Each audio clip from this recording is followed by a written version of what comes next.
Hey everyone, how you You're doing? live. Yeah, we're live.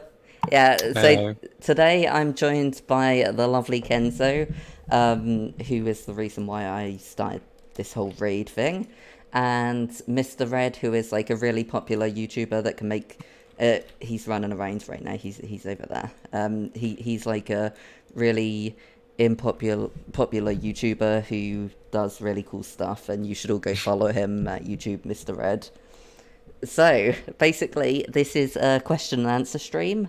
I figured I'd do something like this because like people in my guild were asking me like loads of questions about Raiden, and I didn't want to put people off like people put me off, and so I was like, Kenzo, you know people, you're good. Come and do this with me, and here we are.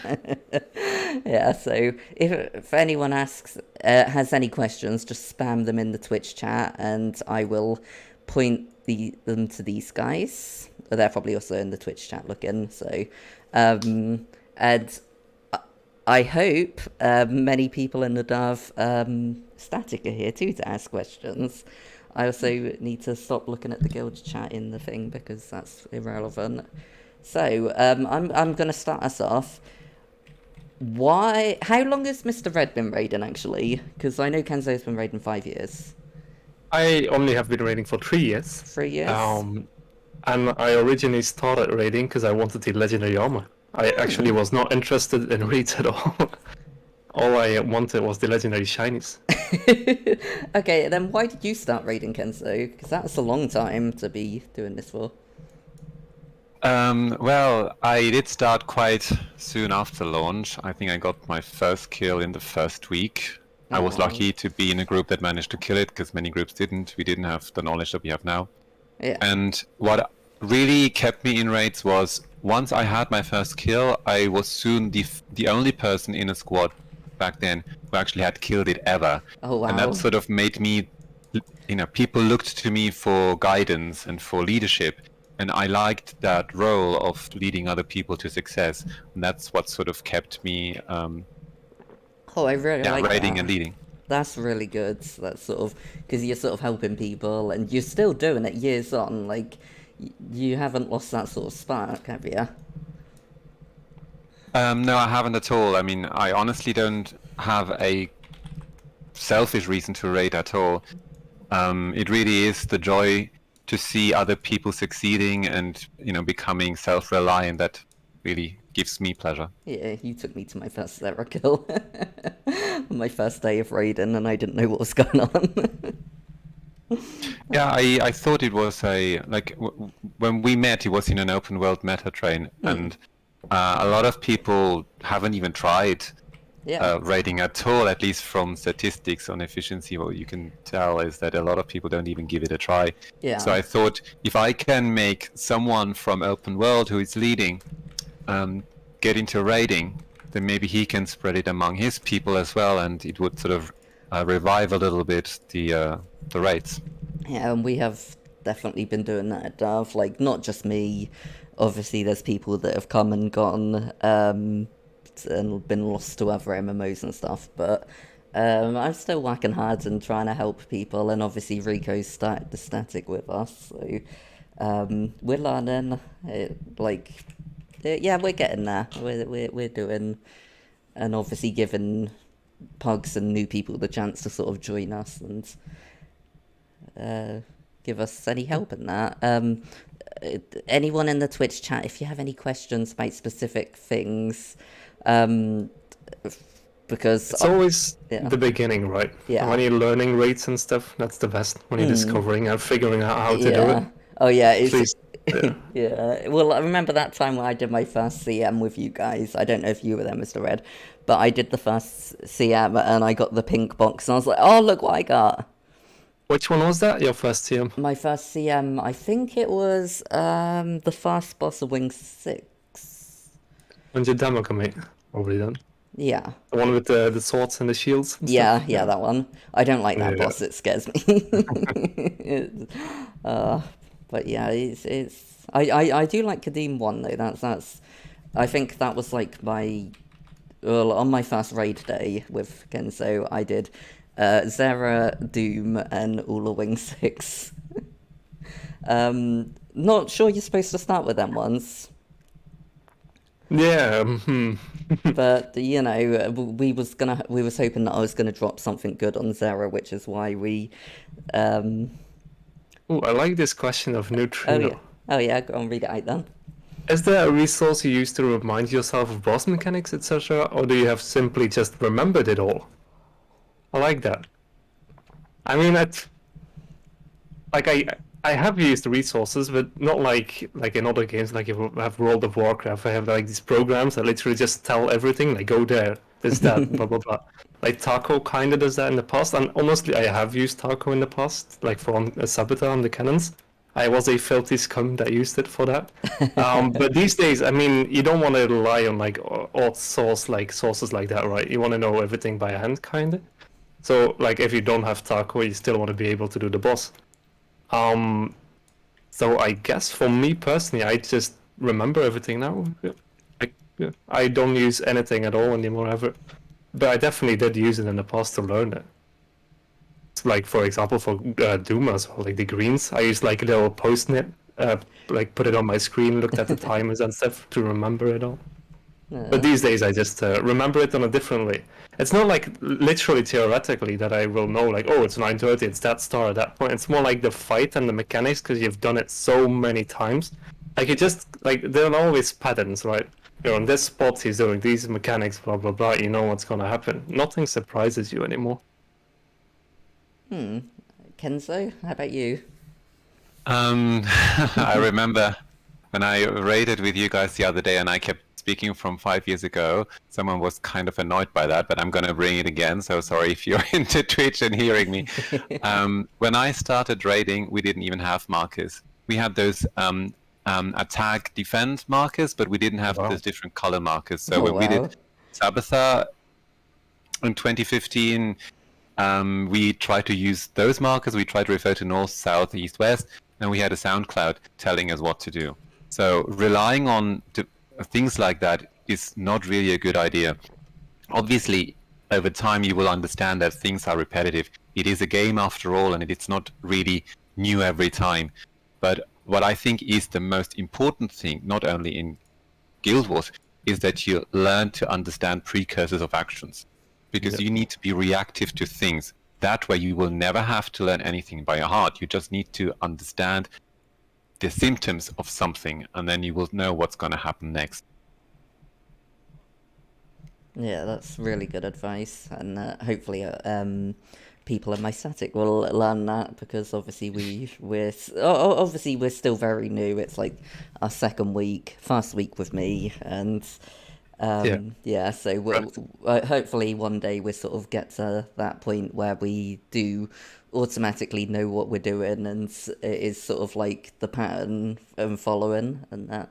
So yeah, I think that is really good, but don't rely on stuff that could easily be broke or taken away. Practice, practice, practice, practice. Yes. Do it over and over and over again, and eventually, like the third time you die to that stupid wall, you're not going to do it anymore. It's like, there's going to be a wall there. Maybe I should do something different. Well, DERV's problem is more rolling out of Veil Guardian's fight before it actually starts. That's a good one. That's with something like Doom, which Mr. Red referred to earlier. I still have a piece of paper which I wrote years ago where I wrote down all the timers. I don't need that paper anymore, I think. I still have it, though. It's sort of like a reminder that I did learn it, and it sort of gives me comfort having it somewhere close by. Just in case, you never know when you'll forget. Nah. Like the piece of paper could really be useful when, like, for example, you're doing a raid boss like Doom, and then everything goes like to the mist. Like it's completely different. Nothing is like normal anymore. People are dying everywhere. You have to adapt. A lot of chaos, and then it can happen that you lose track of like the fight and stuff. And if you then have a piece of paper and you notice like, it's almost 6:30. And then you look at the timer and you see, oh, it's almost 6:30 there as well. Like, where do I go? And then you see, oh, it's this green. I have to take it. Yeah. I mean, then it can be useful. Yeah, because all I'll say, go on. I mean, it's just some structure with all the chaos. So. Yeah, I was gonna say, It's not because all our tanks can't be as perfect as Kenzo. Oh. I don't think I'm perfect in that way. I mean, you need to understand what perfect means, right? I played well in average groups. Yeah. I can get kills, and that's what I've been doing for all those years. I've never engaged in any forms of speed clears or world records. Has never interested me. I was always more interested in getting people to learn something and make them understand what it takes to succeed. Yeah. And you've probably done that with like hundreds and hundreds of people that you've played with, even just briefly. Thousands. Yeah, Thousands. thousands. Well, I don't know the average pug per hour. But yeah, no, I figure that's sort of like the case, like, because like one person learns something from Kenzo and then they tell their friends like, oh, I learnt this today at Raiden, and I think we should try it in like our group, and then they teach someone else, and then basically Kenzo has a lot of raid children and grandchildren and great grandchildren. Yeah, pretty much. I saw his character nod. I saw his character nod.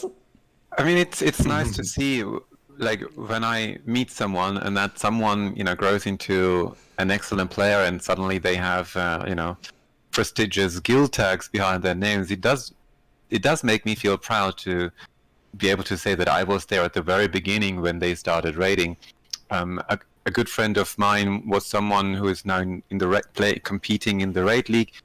And I remember when I first met him, it was on a Doom. He asked me, hey, I don't really have as many KP as you asked for. Back then I still asked for KP.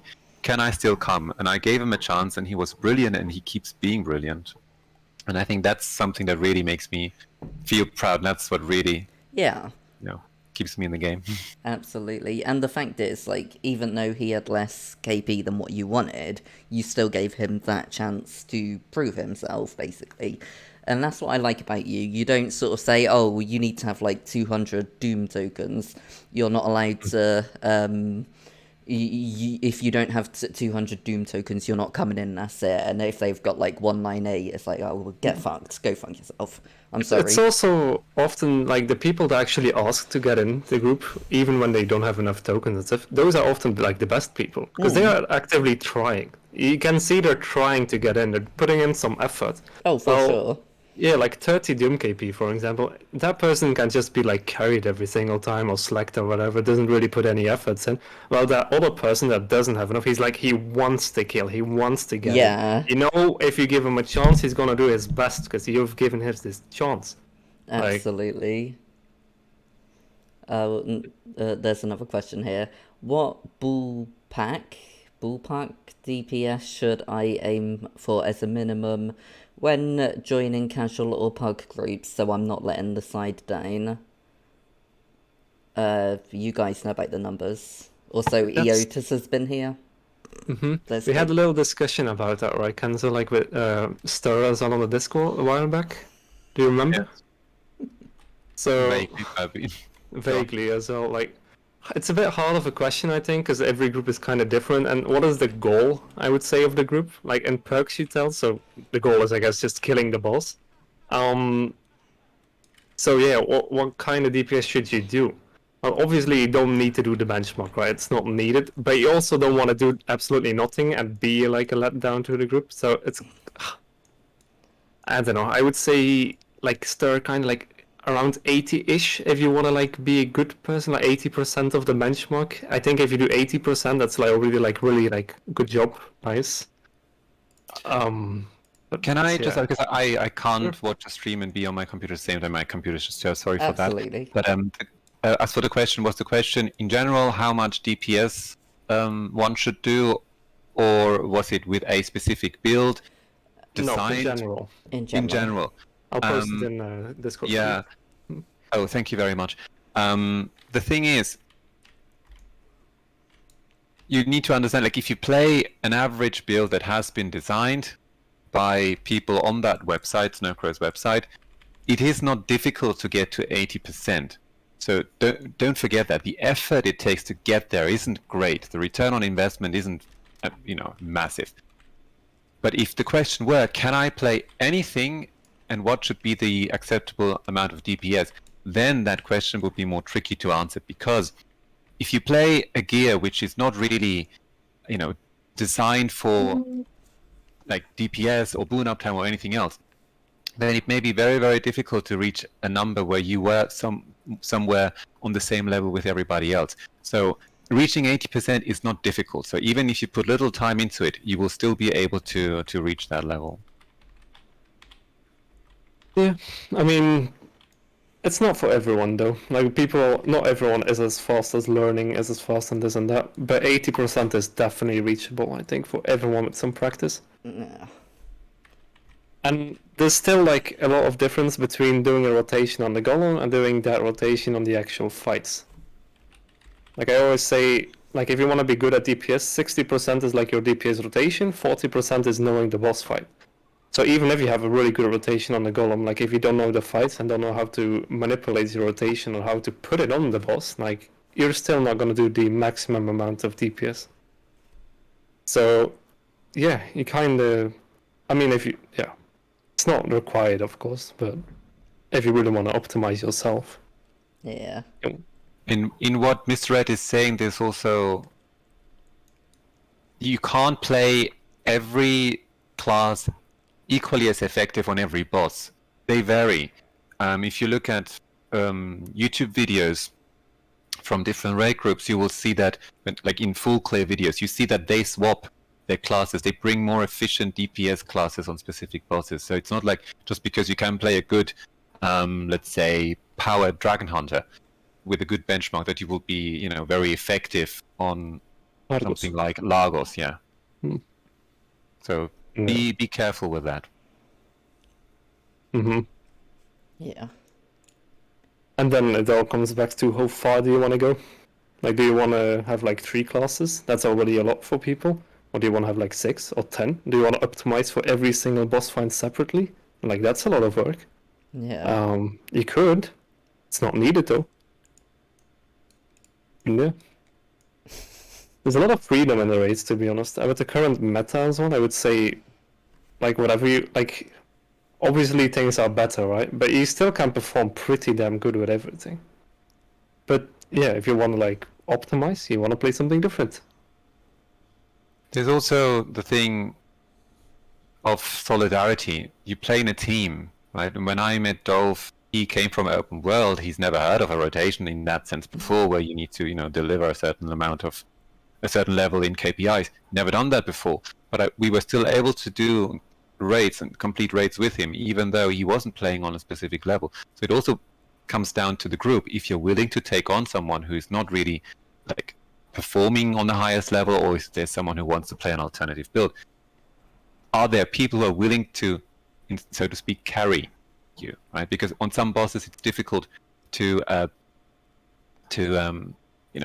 face the fight into the next stage, because you need a specific amount of damage in a short amount of time, or because you need a specific type of damage which is more effective. So if the group agrees with that, if the group is fine with that, then you're free to play whatever you want. But as what Mr. Ed said as well in the beginning, it depends on with whom you play and what their expectations are. And if they want to play fast, efficient, then it may be a bit more difficult or a bit more specific in terms of requirements. Yeah, definitely.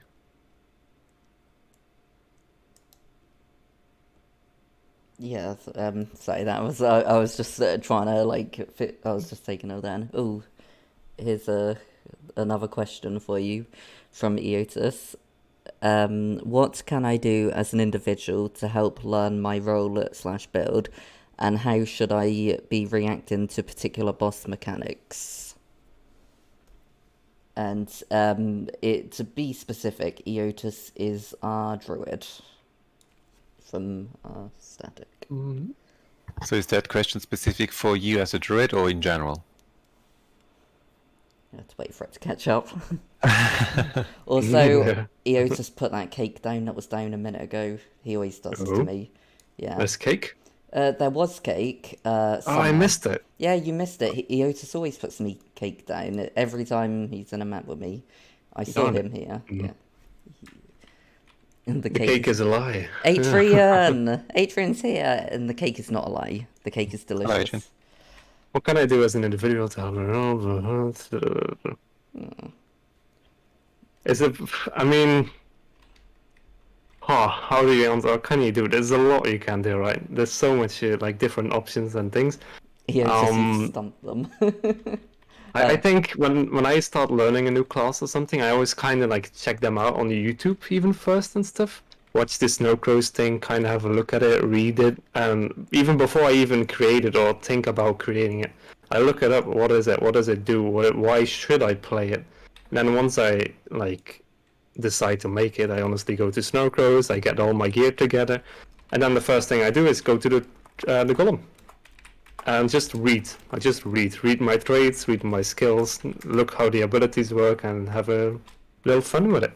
And once I'm done with that, I like played around with it a little bit, checked out the rotation maybe.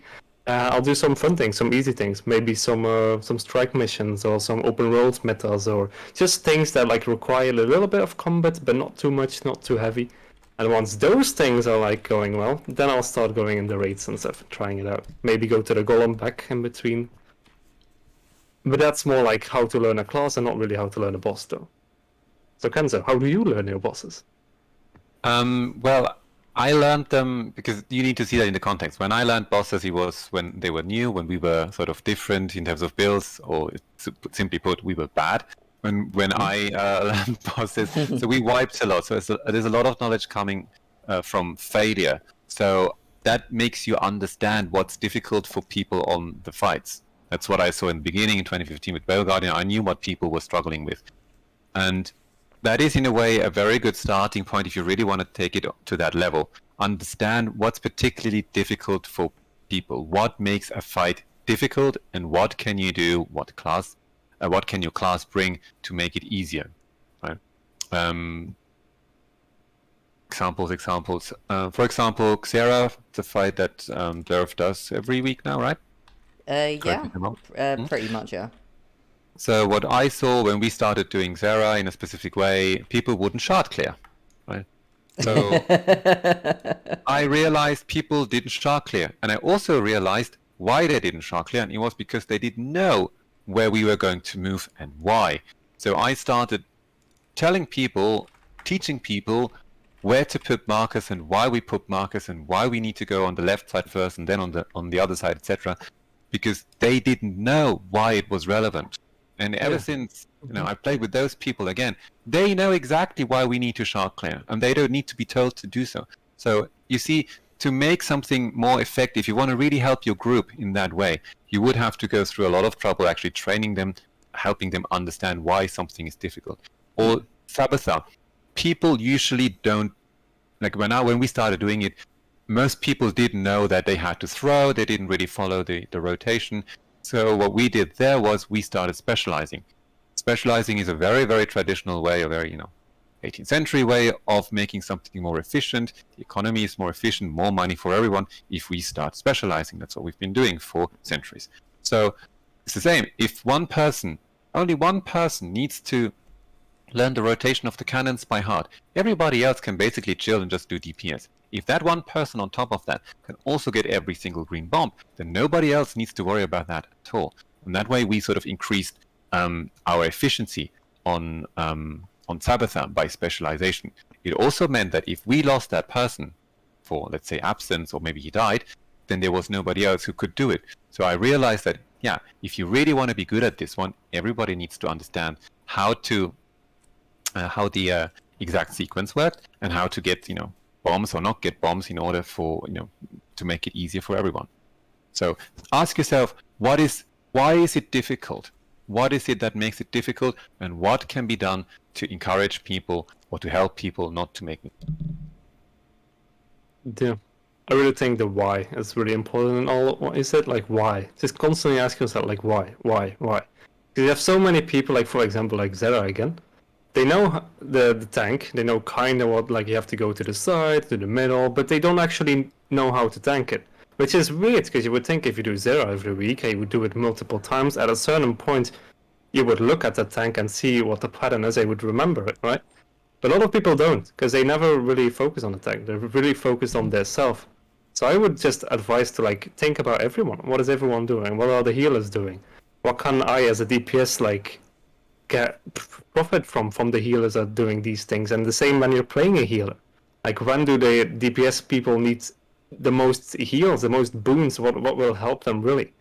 Think about like the whole fight, the whole picture, not just yourself.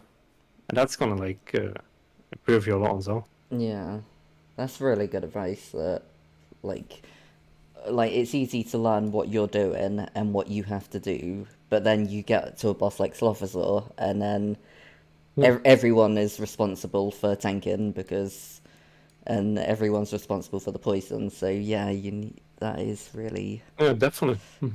Yeah. And then be crazy. Like if you're always doing like shroom 1, go do shroom 2 sometimes. Do shroom 3 one time. Like learn how to eat the shrooms. Do little things differently. Just learn it. Yeah. So the next time someone else is doing shroom 3, like you kind of know what he's doing at least. Yeah. You're not accidentally happy yet because you don't know how long it takes, for example. Or, I don't know. Yep. That's actually a very, very important point, and I'd like to emphasize that.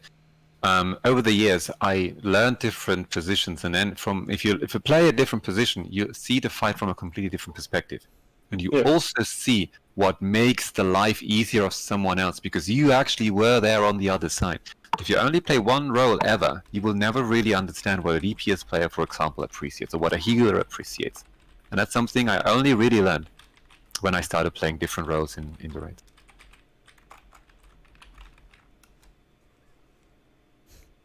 Another thing that I personally really like, but it's already a bit like extreme, I guess, is record your own gameplay. Like a lot of people don't do this, and I mean, you can do it without. But when you record your own gameplay and you look back at it, you see so many mistakes, and not only by others, but by yourself. Like little things, like, oh, why didn't I press that button a little bit faster? Why do I wait so long? Why do I cancel this? Why do I stand there? And if you look back at these things, like, at a certain point you're kind of like cringing, right? Like, oh my god, what am I doing? But that kind of helps, because the next time you go in that fight, you're like, all right, this time I'm going to focus on that die and don't cancel that. I'm not going to stand on that. And for me personally, I really, really love seeing recordings of myself, because it really helps me. Like a lot. Yeah, it's like Just, prepping yourself for future Mr. Red, who's going to be a little bit smarter. Yeah, pretty much. Yeah. In general, but focus on what can be done by myself when we're not raiding. When you're not raiding, I mean, when you're not raiding with the group, I suppose you're saying, right? Just go raiding on your own. Yeah. Raid with different people. See what different people do. And not like learn everything. Just learn everything. Yeah. Easy. Yeah, easy advice, everyone. Learn everything. Then you won't fail. But yeah, What helped the more you me, do it. when I started playing a new class, obviously for raiding, I would play that class also in the meta runs, or when I do other things in open world, I would take that class just to get a feel of it, because sometimes when you come from one class and you try out another class, it may be completely different, and you can't. I think it was weird. It would have been weird if I just only ever played it in raids. And I kind of wanted to have a good feeling of the class, so I went to do meta runs with a new class. Yeah. Yeah, I get that, because I like playing heal Firebrand in raids, but I never really played Guardian much outside of that, so I was like, okay, I actually really love playing Guardian in PvP. I actually really like doing that, so yeah. And I'm still available to do it in raids whenever, so... I mean, yeah. A lot of people, I mean, you just have to remember that to get good at something, it takes time. Yeah, definitely. Like time and practice, and you won't get good just by looking at it, right? Yeah. So, reading a guide isn't gonna... no. Yeah, definitely not. Same with like the raid guides and stuff. Sure, you can read a raid guide, but it doesn't tell you much until you actually do it. Like, sure, it will prepare you, and it will definitely help you compared to doing nothing at all. But it's still different, like doing the actual raid compared to just reading the guide of the raid. Yeah. Yeah, well, to be fair, I don't think I've ever read a raid guide myself. Shame on you. What? Hey, I'm good at raids. I think this one's more for Mr. Red. Which program do you use for recording your gameplay? I personally just used NVIDIA Shadowplay because I have a NVIDIA graphics card. But I also use OBS, which is like also a very big known program. It's kind of like the useful things which they both have, to be honest, is like record the last 10 minutes. Like it's always on your recording. So if you have like a gameplay or a popping off, you have something really good, then you can just press Alt F10 and then you record the last 10 minutes of your gameplay, which is really useful. Or like if something bad happens, you're like, oh my god, what happened there? I have no idea what happened. Alt F10, you look back at it and then it's like, oh, that happened. So that's how I record it. Yeah. And for me, I just use Streamlabs OBS because I'm a basic bitch. Yeah, I mean, OBS is perfectly fine as well. Yeah. I mainly use like OBS for when I know I'm gonna record something. Yeah, same. But I don't have any of that fancy. You can have it with OBS as well, that you can do the last 10 minutes Oh, and really? stuff. Huh. Yeah. The only thing is you have to have your OBS always open, I guess. Yeah, mine's not always open. Yeah. I'm not sure if you can have it like in the background, then I'm not sure. But Shadowplay you definitely can. Ah. Recording the last X minutes is also useful when you do something hilariously stupid. I want to make a gift to amuse your teammates. Yeah, definitely. Look. Definitely. I have people taking screenshots of me when I fall asleep on meta runs. I really don't need any sort of things like that. I have people watching me all the time. Can just clip it from the stream. Yeah. Oh yeah, that too.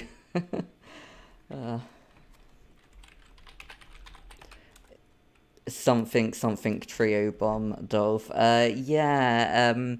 A couple of us were at trio last week, and they were fighting on the pad during the second guy, and I may have threw the bomb and sent 4 people flying. But to be fair, they were on the pads. They didn't need to be on there. They were on there. It was like they wanted to be launched. Roll off the edge of the map, 100% Dove. Yeah. Hey, Ale did that on Monday. It wasn't me. What does that mean? Roll off the edge of the map? Which map? Fail Guardian. Velgar, right? Yeah. And thank you so much for the sub. Daystate 16. I really appreciate it. We get a percentage of that, right? Oh yeah, totally. It will be in a check in the mail. All right. Awesome. Who still uses checks anymore? Kenzo probably does. Okay, Kenzo, question for you. Do you have a checkbook? A checkbook? I don't think I have. No. I'm surprised. Yeah. I don't have one either. Same. 2 cents. 2 cents. Worth it. Oh, okay, I've got a question. Wanna become famous? Buy followers, primes, and viewers. No thanks. I don't need to pay people to like me. Like I said, your checks are in the mail, guys. Become famous. And that person's been banned. Nice job, Keeg. So tell me, Dolph, what are your goals with raids, actually? Why do you do raids? Why are you raiding? Why am I raiding? That's actually a really good question, because like I do the stuff on Saturday every now and then. It used to be weekly, but obviously because now I have a really busy schedule lately, because obviously with work, and I joined Reading guides. Yeah, totally reading all those guides. I don't know. I guess for me, raiding is fun. Like I actually really enjoy it because it's sort of like a team building thing with our group, and like even yesterday, Rico was like, "Okay, well, after we finish raiding, we're gonna play like a drawing game," which was actually really fun. So it's like that sort of team building. Although everyone made fun of me for guessing pancake in like 0.2 seconds, like yeah. No. Yeah, I see. Yeah, but I do like to improve in that. Like the other day we were doing Fail Guardian, and I didn't roll out, but we had this like pug warrior came in like, oh yeah, I'm a DPS warrior, and he was getting out DPS'd by our heal firebrands. And like I don't have Arc DPS anymore because last time I had it kept crashing the game, and our leader Rico told me that I was doing pretty average, as in like the average for what my class should be, which made me happy because I know that like well, it's been joked about before by someone in Kenzo's Discord that I was like, oh, it's the Revenant that just presses auto attack. Like, yeah, I'm working on it, and I'm even switching my fucking spirit guys, whatever they're called, because I play as the Alack Renegade, so I switch them sometimes. Nice, good job. Yeah, so I'm learning as I go. Oh wow, we got some more questions now. Okay. Rico, as a group, how can we change the composition according to the needs? Like learning what we are lacking and can help better. So, you both can answer that one. So, how can you learn? Like again, like everything, come just do it a lot. But like there are some rules, right, for class compositions and things. And also here it comes like, how do you become a god at making like comps? Just by playing everything, by knowing everything. Because if you don't know what a class has, what it's good, like if you don't know a druid has spotter, if you don't know a certain class needs spotter, then it's really hard to make a comp. So it all comes down to knowledge, and there are a lot of guides already made. Like even Meta Battle has a pretty good guide on how to make comps. But it's knowledge. Like, yeah, it's a lot of knowledge. You can't just simply get good at it really quick. You have to learn it. Learn. I guess you can always ask someone else, like, is this okay? Is this fine? Discuss with your teammates, look at other people, other comps, and see what they are doing. Does that make sense and stuff? And then you also have the basics, right? Like you want to have your boons, you want quickness and 2 subs, you want alacrity and 2 subs, you kind of want protection most of the time. You want to have heals and this and that, and yeah, give the people what they need. Yeah, so asking for help seem like if you're not sure about something, then sort of. Yeah, definitely. Yeah. Never be afraid to ask for help. Yeah, there's no silly questions. Oh, there definitely are, but I mean, such as asking Kenzo where the Weaver would fit in. Is that a trick question or? I'm curious. I mean, is that Power Weaver or is that Condi Weaver or? It's just a pug Weaver. Some random pug wanted to join your group as Weaver. I mean, it's still important to know if it's Condi or Power. Look, they claim that they're just DPS, but they don't even know what they're playing.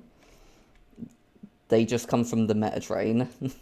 Well, I mean, it's difficult, like, to imagine a situation where such a person would, end up in my squad. But if I may change the question as to, is a Weaver viable to be played in any raid? Can I answer that question? Maybe it's a bit easier. Of course. Maybe it gives it better. I hope it's fine with the person who asked the question, because, as I said, it's difficult to imagine a situation. Because the way I find people is mainly through my LFG, my personal LFG on my Discord. And people usually are raiders, and they tend to come with classes that are not Weaver, because there are classes which just provide a bit more on specific bosses, and people know that it's a raiding Discord. Yeah. And so it's rare for anyone to join with Weaver. There are some people who really love Weaver and they come with it, and that's fine. Yes, you can play your Weaver, you can play your Power Weaver, you can play your Condi Weaver. it all comes down to how good you are as a player, and how good the rest of the team is. It is a glass cannon, it is a squishy class, so if your boons, as in defensive boons, are low, and you yourself aren't perfect when it comes to evading mechanics, then it may be the case that you're the one who is kissing the floor the most. And that can be problematic for your team, because it means that other people have to stop doing what they're doing in order to rest you. So for the outcome of the team, for the benefit, the total benefit of the team, that may not be the best choice. But obviously, if you play with, I don't know, with Misterred's team, where you have perfect boons and people don't make mistakes, play whatever you want, you'll still be fine. Right? Mm-hmm. Sounds good. I love this statement of another erratic gamer. Like, as a non-raider, I feel almost bad for not having any questions, but it's definitely an interesting lesson. It makes me want to makes me want to raid again. I'll raid one someday. Like, you really should. Like, raids are not that scary. They're not bad, and they're a lot of fun. Absolutely. Like, I remember when I started, because I said, like, I wanted the legendary armor, right? My brother actually started raiding before me. He's older. I was a little peepo back then. And he was doing the raids, and he was talking to me while we were doing the dishes. He was telling stories like, today we went to Deimos, and we went to the group, and we spent an hour there, and then after like an hour we finally killed it. And that was kind of the moment I realized, like, wait, if my brother can do it, I think I should be able to do it as well. So then I started like doing the same things and started the journey. And even though I just wanted the legendary armor, I stayed because I really enjoyed the raids. And if I never tried it, I probably wouldn't be playing Guild Wars anymore, to be honest, if it wasn't for raids. Yeah. Like they are really fun. I really like that. That's such a cute story, how you got into it. That's adorable. Okay, we did skip one. So, someone who has their build from Snow Crows hit a golem and watch some YouTube videos. What's next? Do they just try and find a group in the LFG? How receptive is LFG to new players? Do you want to answer that, Kenzo? Because I think you kind of said that already. But yeah, in a way. I was going to say it's probably a little bit of lottery. It's your luck. It can be that you join Misterred squad or my squad, and you join and you're an honest person and you're straightforward and you say, hey, I'm new, I have looked at rotation, I can do this at the benchmark, can I come and play? I would give you a yes for sure, and I think Misterred, you would also let that person try, right? Yeah, sure. Yeah. But sadly, the truth is that most people just join, don't say anything, and fake KP. And that's when we sort of feel, in a way, betrayed, in a way, sort of like taking advantage of an experienced team, right? But if you make that much effort learning something, then I really don't see the point in not taking you, because you probably have, done your homework, and all you need is a chance, and I'm more than willing to give you that. Yeah. But as I said, it depends on your luck. There are people who are stubborn. There are some people who are blinded by KP and live under the illusion that KP means skill. It is not the case. And if you run into such a person, then keep trying. Don't let that discourage you. Just keep trying. Yeah. Yeah, pretty much. Yeah, that's good. Like, I obviously hit the jackpot when I got into raids, so we all can't be a Dolph.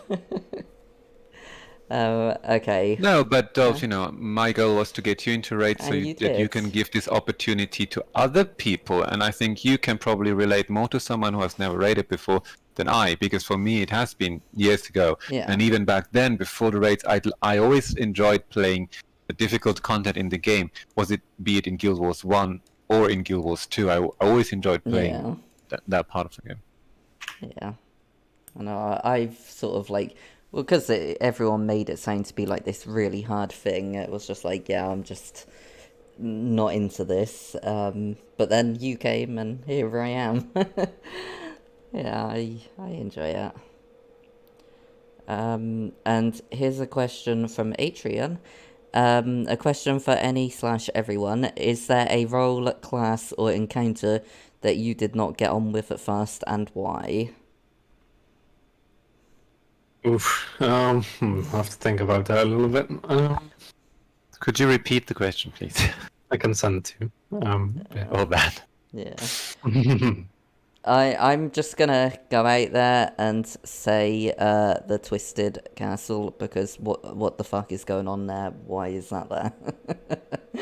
Because Ooh, I know one. I have a good one as well. Oh, go ahead. Doom CM. Doom CM took me so long. Months. It took me months and months and months of trying and trying, and for hours and hours and hours, failing over and over and over again.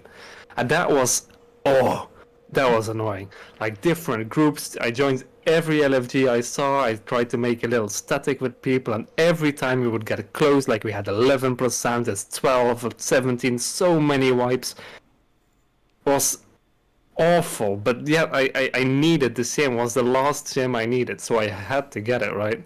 And after, I think, 3 months of trying to get Doom sim, I finally got it, and it was the best thing ever in Guild Wars for me. I felt so damn rewarding. Finally.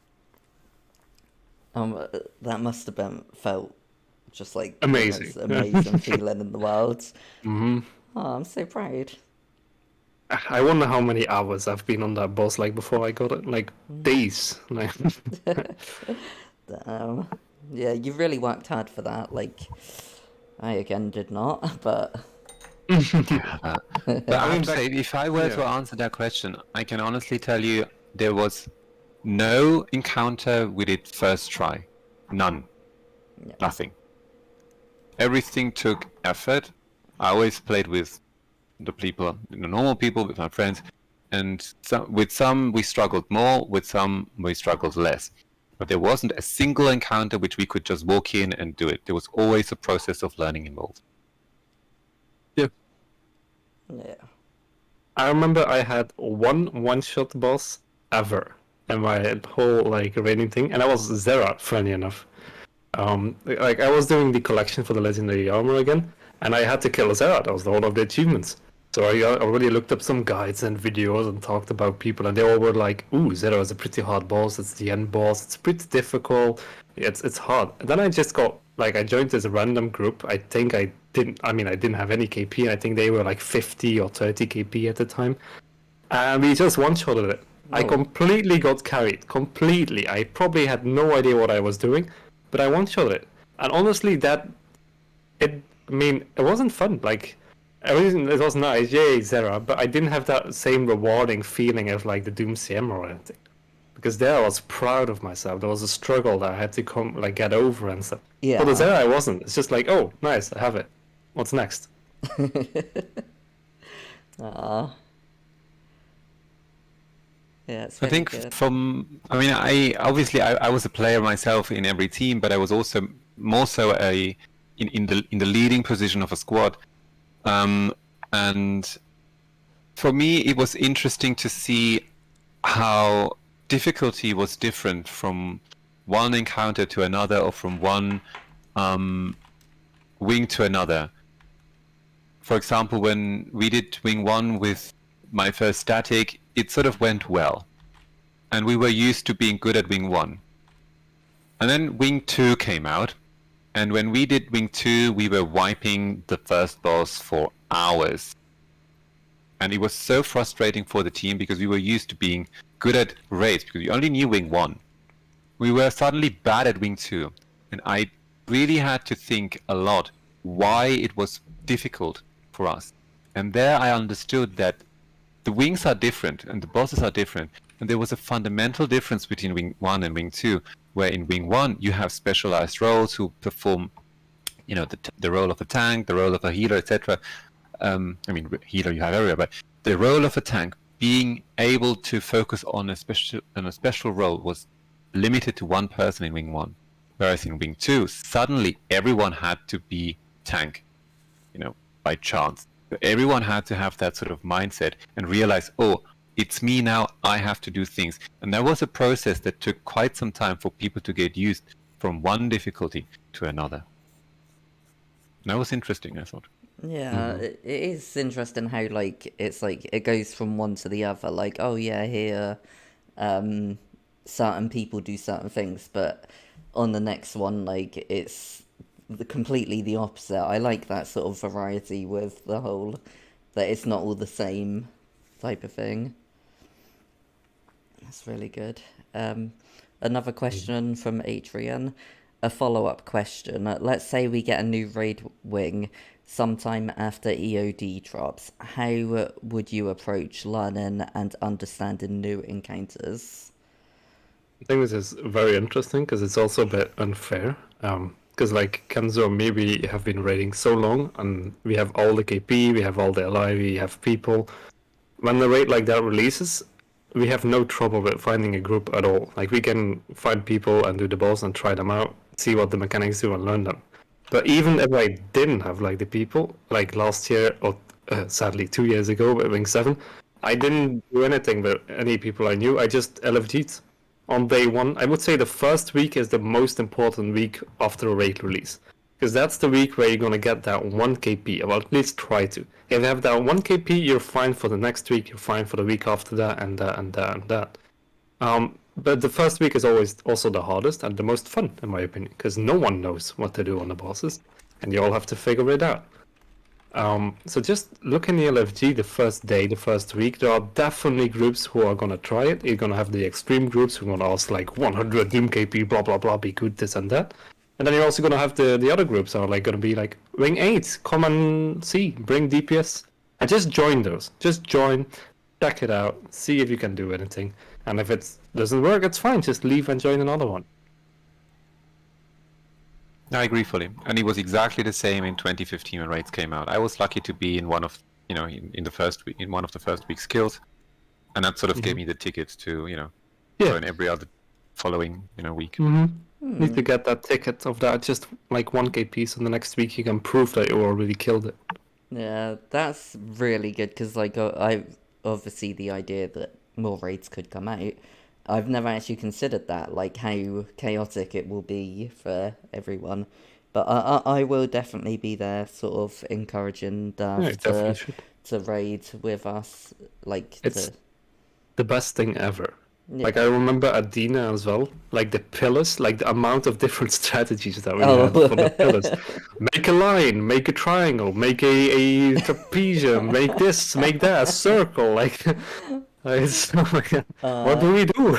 Yeah, it must be like interesting, like not being able to like look it up online how to do something and learning it yourself. Like, yeah, I am definitely all about that. All about that. Nowadays, you will have a much faster, information transfer than what we had back then. People will like even the last 2 raid wings were cleared on the same day. Oh wow! So the raid guides were out, a few days after. That's really impressive. Yeah, because it's not like it's going to be something completely new with new mechanics. It's not going to be that. Every raid wing took a little bit from a previous raid wing.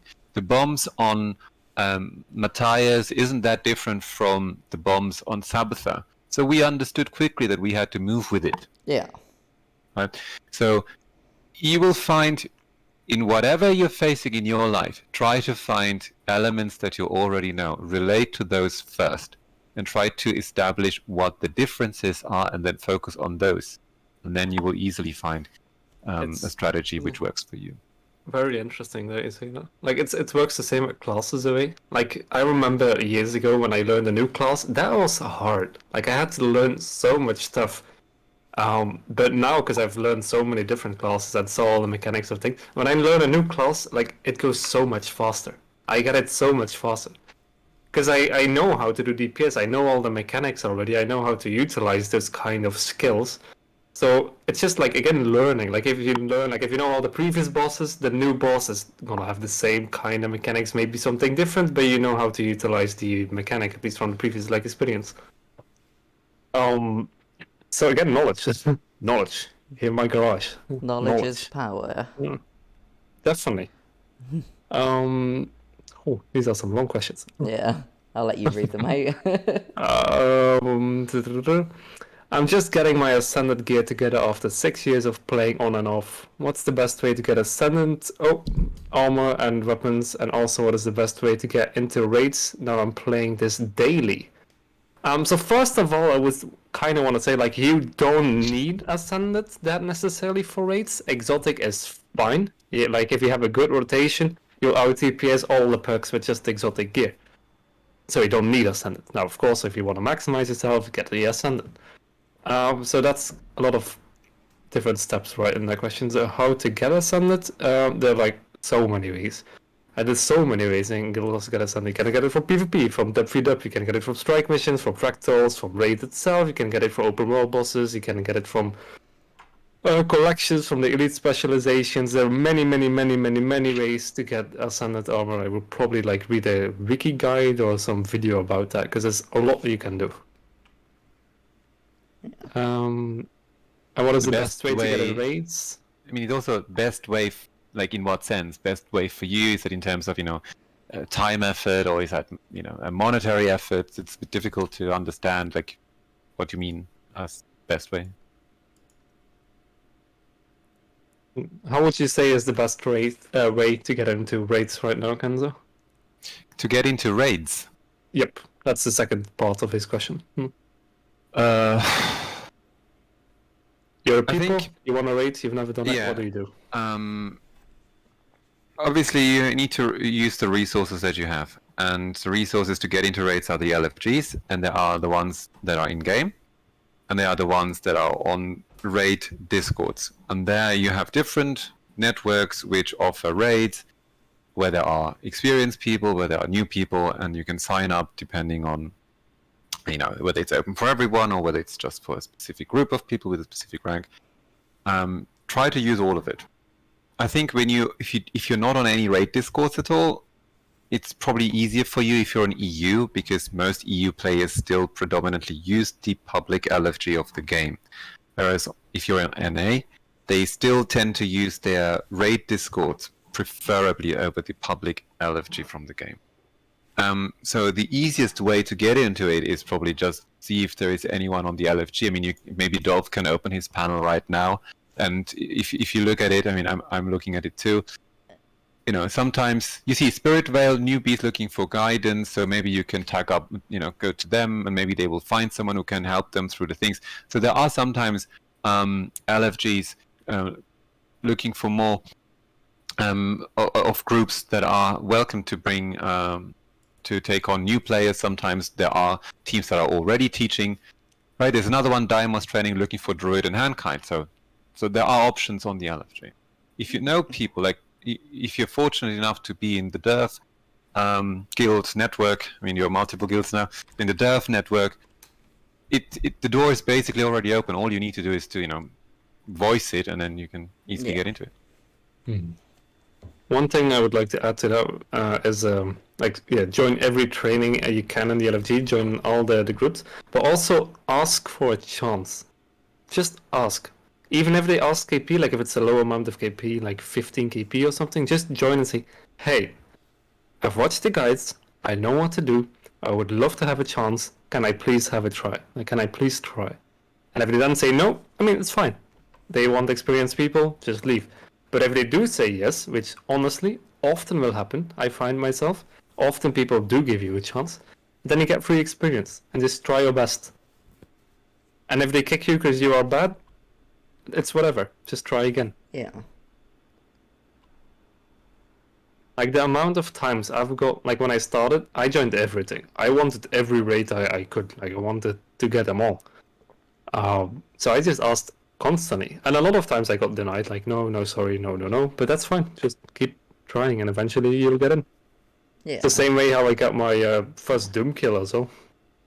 I just read the second part of that message, and I'm very, very sorry to hear that your first experience with raids was so unproductive.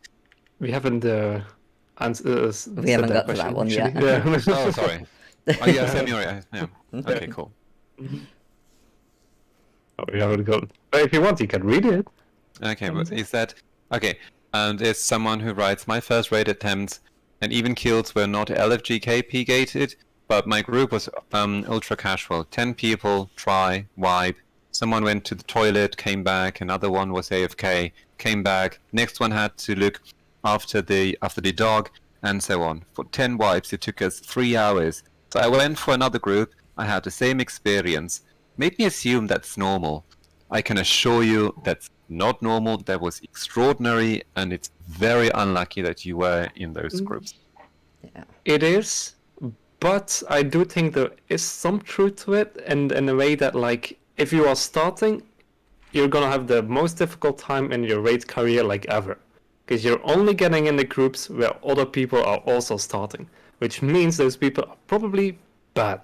And if you're in a squad full of, like, new people who don't know what to do, who don't know their rotation and stuff, bosses are gonna be difficult. So, like, the success is a lot harder, and it's just gonna be worse. Like, the beginning is the hardest part ever, because the moment you get some KP, you get some LI, you get into better groups, then you get more LI, you get more KP, then you get into even better groups. And sure, KP doesn't mean the people are better, but generally a 100 KP group compared to a 5 KP group is gonna be a little better. So yeah, just the beginning is hard. Yeah. It's the Wild West, I like to call it. Everyone does whatever they want. Yeah. There's no structure. And it's always good, like, if you know the people you're raiding with. Yeah, and like, if you do say, oh, we will be raiding for, like, say 3 hours tonight, we will have, like, a break in the middle, and then that way everyone can go AFK for a few minutes there, and then they won't keep going AFK. Although, to be fair, I understand, like, because that's just humans, and, like, I have a weak bladder, so I need to go toilet a lot. But I'm always trying to be quick, because I don't like holding people up and that. But then there are times where it's like, oh, this person's mum just cooked them dinner, so that we've got to wait until they've eaten, sort of thing, even though we had already planned this. But it's human thing, but not everyone is like that. A lot of people do, when they do raid, they are focused, and they do want to, like, do good and, like, not get distracted by that really weird thing called real life. Yeah. It depends again, like, what kind of group you're in, right? Like, for example, like in my groups aesthetics, like, if you would have an excuse like, oh, my mom is cooking dinner, wait 20 minutes for me, that's not done. Like, you're getting kicked, we're starting without you, it's not done. Like, sorry, no. But then other groups are, like, more casual, just doing it for fun, and if you can miss or wait, and, like, if you're waiting for 3 hours, what is 20 minutes, and if you can do something else, sure, whatever. Exactly. And then you have the Wild West, where, like, that's where your starting point, right? Like, everyone does kind of whatever they want, so Yeah. there's no communication, you don't know anyone, it's just a perk world, like, Basically, erratic gamer, you take the tag, you're like, right, I'm in charge now, and then you tell them when they're allowed to go and eat their mum's dinner, and if they have to eat it cold, then that's on them. Kenzo, question for you from Adrian. personal chat, Adrian. What is the best class, and why is it Mesmer?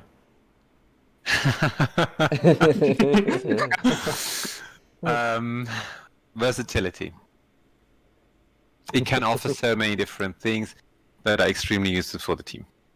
And I think there you have you can be, I think nowadays more of a generalist rather than a specialist, but with the Mesmer, you can sort of mold it into whatever you need on almost every fight. Yeah, I'm not saying I'm biased because I only play Mesmer. It is not true. It's absolutely not true. And I think for those who are under the illusion that I'm a Mesmer only player, I'm going to shatter it. I always refused playing Mesmer until 2018. I never wanted to be tag. I never wanted to have anything to do with a Mesmer. So I always refused. Ever since Guild Wars 1, I refused to play that class. But I eventually made it because we had to wait once for like almost 2 hours for tanks to join on Wing 6. So, and I said, I've wasted 2 hours of my time. It would have taken me 30 minutes to make one and just try, and we could have at least done some tries. So ever since then, I was playing Mesmer. And in those 2.5, 3 years now, I can really say that it offers so many different extras to the team. As in, sometimes where you need stability, you could bring extra. Wherever you need Condi Cleanse extra, you can bring it. Wherever you need feedback, or reflection, you can bring it. Wherever you need portals, you can bring it. there's a lot of different things. Plus, it's the only class that can really seriously stack confusions, which is needed on some bosses where it's very, very effective, right? So it has so many cool things that it has to offer. And it's good for the teams, right? Always very, very team-minded. Yeah.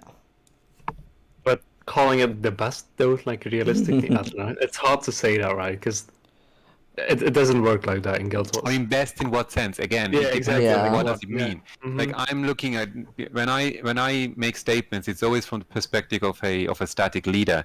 And for me, best is whatever brings the most benefit for the team as a whole when things go wrong. Because I play with average teams, I don't play with specialized well-record teams where you say, yeah, you will never have that problem anyway. I play with normal people and I have problems every day. I mean, not every day, but I think, I encounter challenges frequently because I play with average players. And there, I think it's nice to have a class which offers a lot of versatility to fight those problems. Yeah. Something about pink butterflies. No. Yeah, I like... don't know, like, it's known that I know ANET has this rule for Mesmer.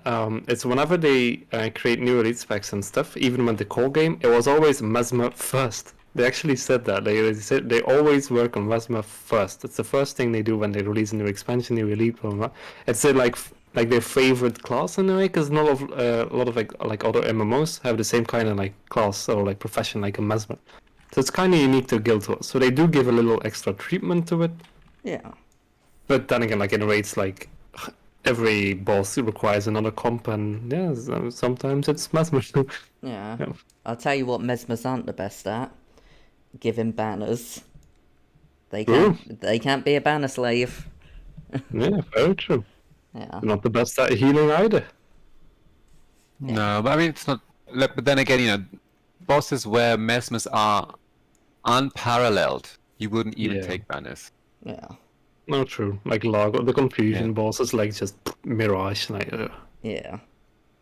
See, even I knew Lagos was the answer there.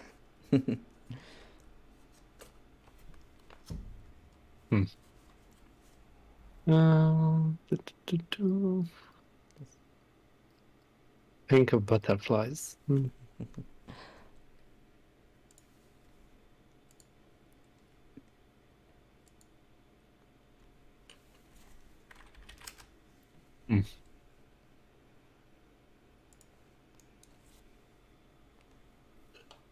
excited for the new elite specs as well.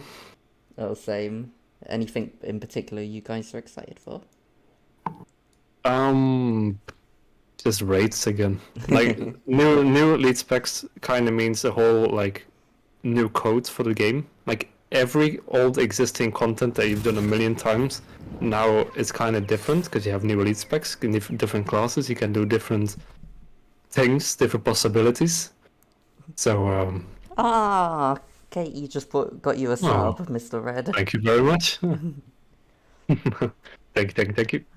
Ah, But yeah, sweet. like same with like the records, right? At the moment, the meta is kind of it's a bit stale. There's not much to do. Everything has been grinded so much, and it's really hard to beat something.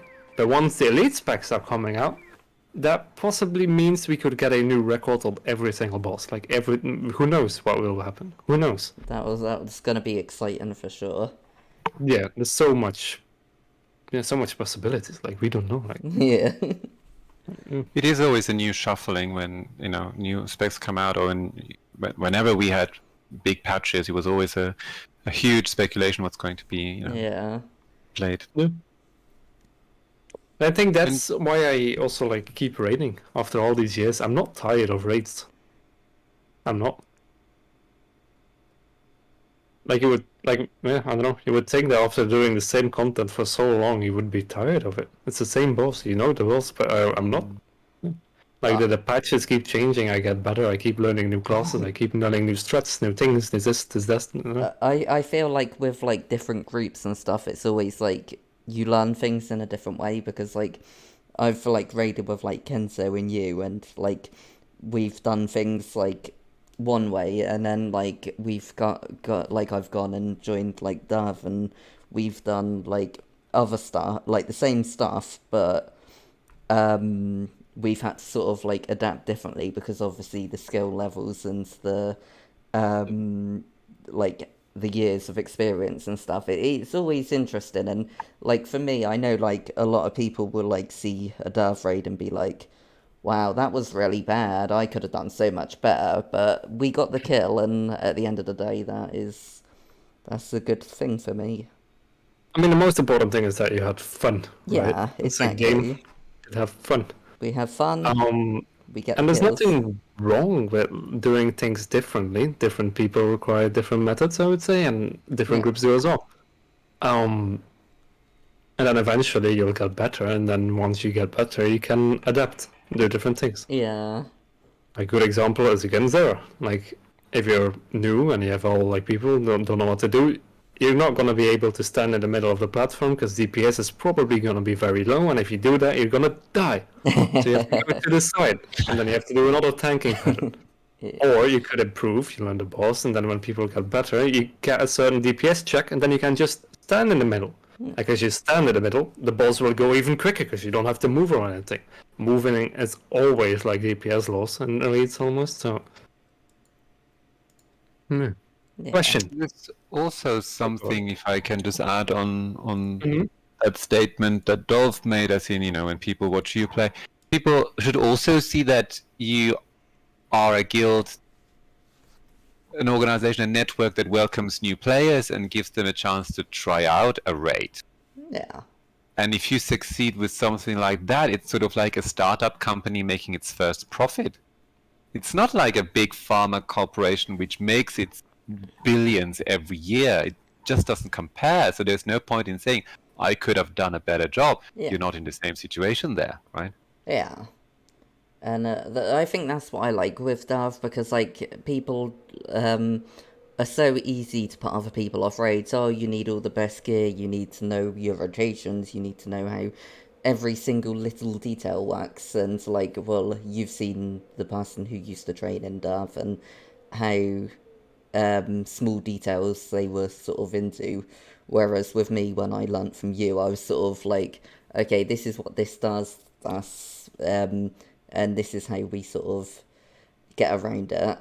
And I do feel like people from DERV who have raided with us, even just once, and they've got their first kills with us, like, it's always been quite exciting to sort of see, like, the reaction with that, 'cause it's just like, oh, like, we came here, we didn't expect to get the kill, but here we are with the kill.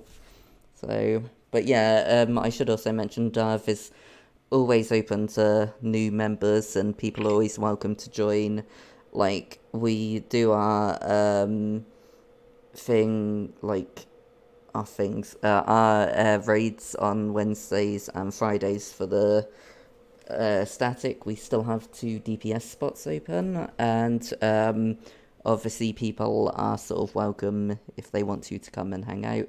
And I also do raids on Saturdays when I'm not doing other stuff, so and I do events on the Discord, sort of say, oh yeah, this is what we're doing this week, if anyone wants to just sign up, and state if you're new or experienced. And then, like, obviously, 1 DPS spot. Oh yeah, because Melly, yeah, 1 DPS spot for the static. But yeah, we're always sort of welcome in and want to help people get their, like, first raid kills in, and teach some things. And it's all thanks to Kenzo, really, and all Kenzo's network for helping me. Yeah, well, you guys have done so much for me. Like, I mean, the Necro Dancer. Anyway, Katie's got an interesting question. Favorite raid boss and why? Misterred, up to you. I would say Largos for me, honestly. Same. And I know you have the same. Yeah. Why though? I think for me, because Lagos is one of the few bosses where you actually have to react to stuff in a way. Like, even though you know what's gonna happen and you have this feel like the shockwave is gonna come, you still have to react to the shockwave and stuff. You can't like on Sabir, you also have to react, but you have like a lot of time, right, to go to the shockwave. On Lagos, you don't really. Like, you have to know. If he teleports and goes invisible, oh, where does he go? You have to see fast. You have so many things, so many fast this, that. It's just a really fun fight. I really enjoy it. Also, Mesmer. Like, yeah, Mesmer is fun. Yeah, for I me, like it's, Gladios. yeah, yeah. What is it for you? Yeah, it's also being able to play Mesmer. It's also a class that is, often not played by other players. So with your performance, you can bring a big help to other people. Like if you're good at it, you can really help, the group killing It's it. a boss fight where with a good class you really can carry, right? Like, Yeah. you can do so much more than other people. And I also just like the whole everything of that fight. Like, it looks amazing. There's Yeah. some like voice lines, the idea, the Largos, the fight. There's not too much RNG in it. It's pretty much the same. Or like, it's just a good fight. Good fight. I like it. What is your favorite boss, Dolph? My favorite boss is the Mersat Overseer. Not because it doesn't attack, and this is what my guild has joked about. I just like the mechanics to it, like, because it's like based on like a chess game and that, and I really enjoy that sort of like, oh yeah, this boss it doesn't attack, but this is how you do it, and I actually like the challenge mode for it as well because it makes you sort of think. Like, oh no, I've got to go here, but this person's got to go this side, and oh no, are they going to kill themselves and that? But I do really enjoy it, and I've done that boss as like 10 necromancers, and the epidemic on there was just ridiculous. So it was it's a fun boss. I like it. I also like how the mini looks when it moves around. Let me just get it out here. It's such a cool mini as well, but.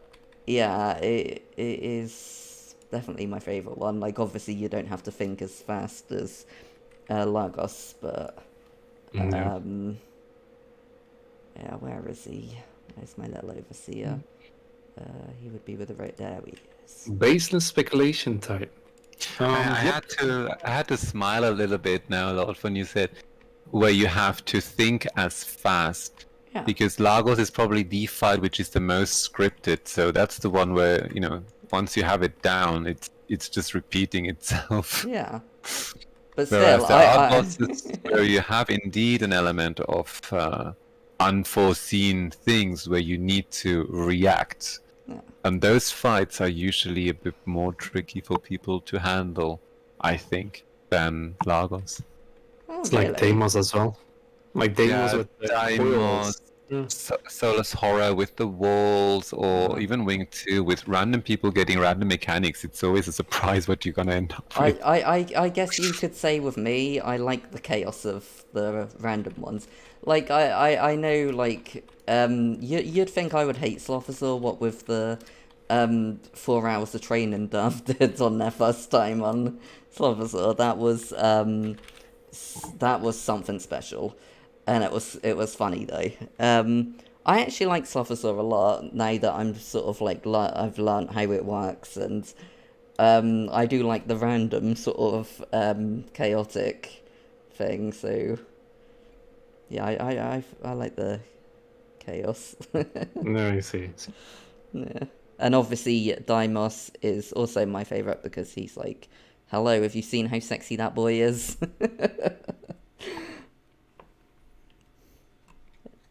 Baseless speculation time, the upcoming strikes. A, do you expect them to be rate level difficulty? If you were going to design one of them specifically to challenge some current raid teams, how would you do it? Okay, so do you think they will be like as raids, or how would you design one?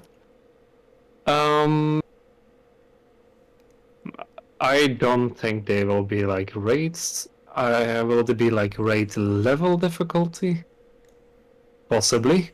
I doubt it still, because it's a bit weird, right? Like, they made strike missions to be like the bridge between the softcore content to the hardcore content, and you have the strike missions in between. And now we are like, alright, let's just make strike missions hardcore as well. So that doesn't really make sense, so you kind of have to assume then, I guess, that they would be a little bit lower than raids, otherwise they wouldn't be a bridge anymore. Or I guess you could prepare for them for raids because they are as difficult, but I don't know. I don't think it will be.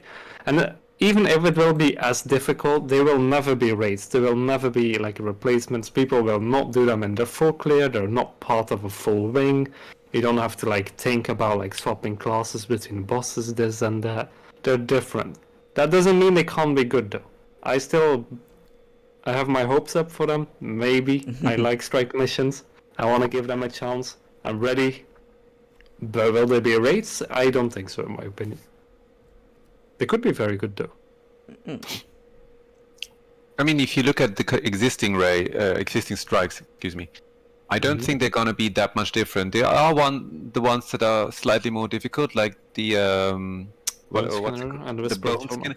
It can be challenging, right? When I first did it, I also had to get used to it, and it's interesting when I think about what exactly the difficulty for me personally was. It was the timing of the dodges, which is different in strikes than it is anywhere else in the game. So I had to get used to that first, and it is difficult to learn something because I was so used to a different timing when it came to that.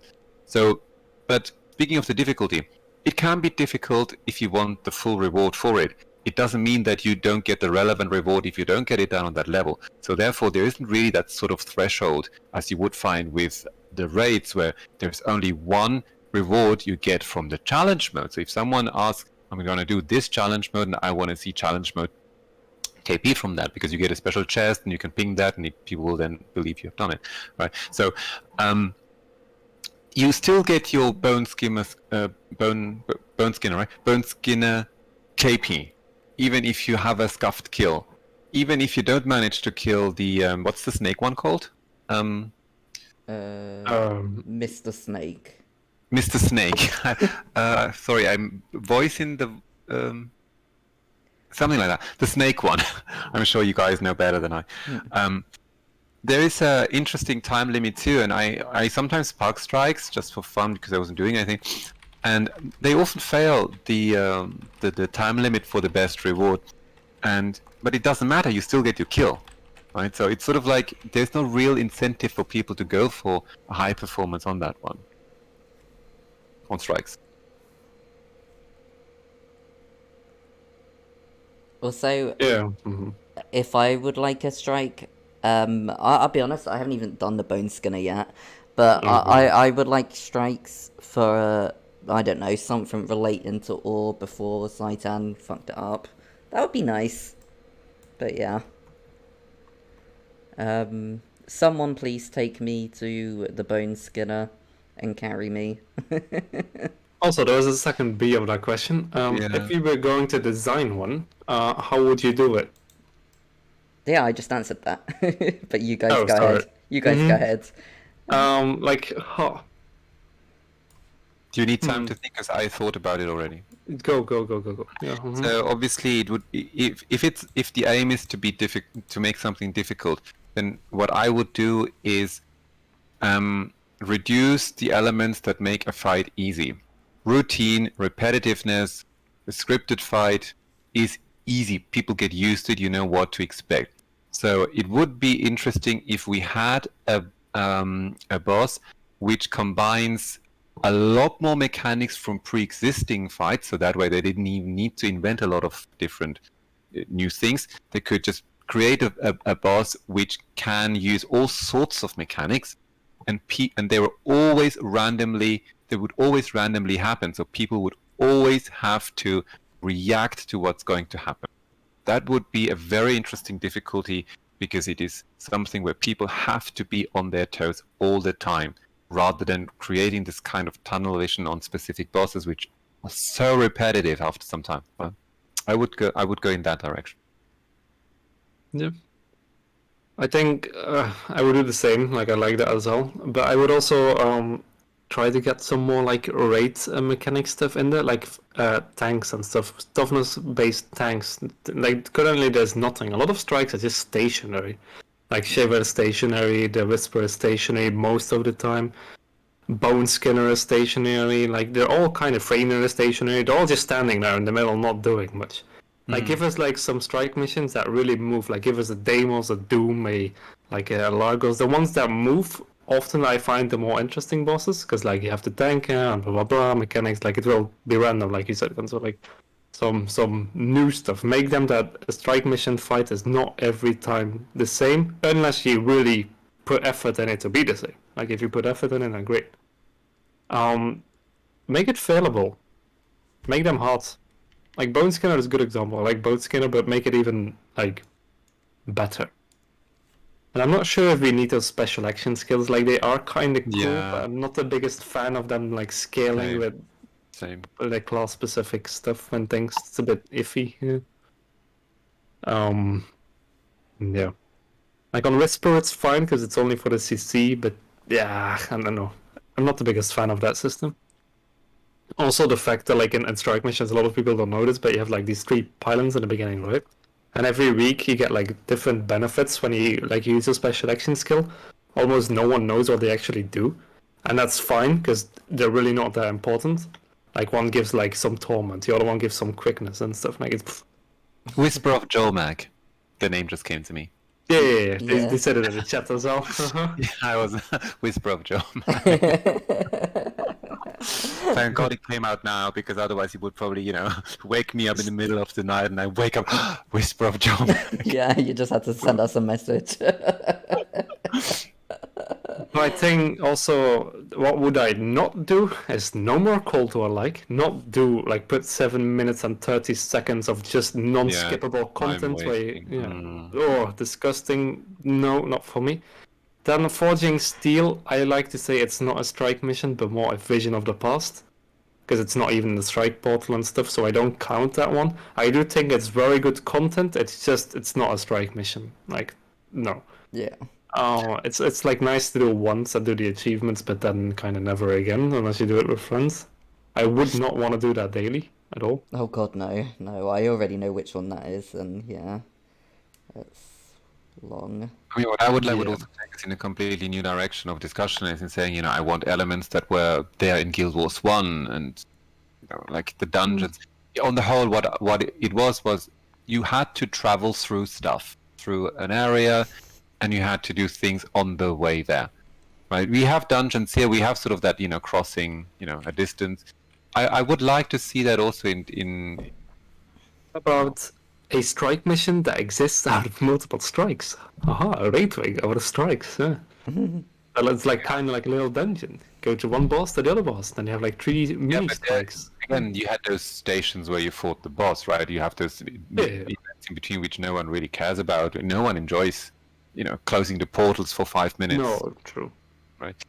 But in Guild Wars 1, you could have obviously done speed clears, but you could also have just fought your way through, where you actually fought enemies. And I think that's something we really miss here, but it's a different game design, so... Yeah.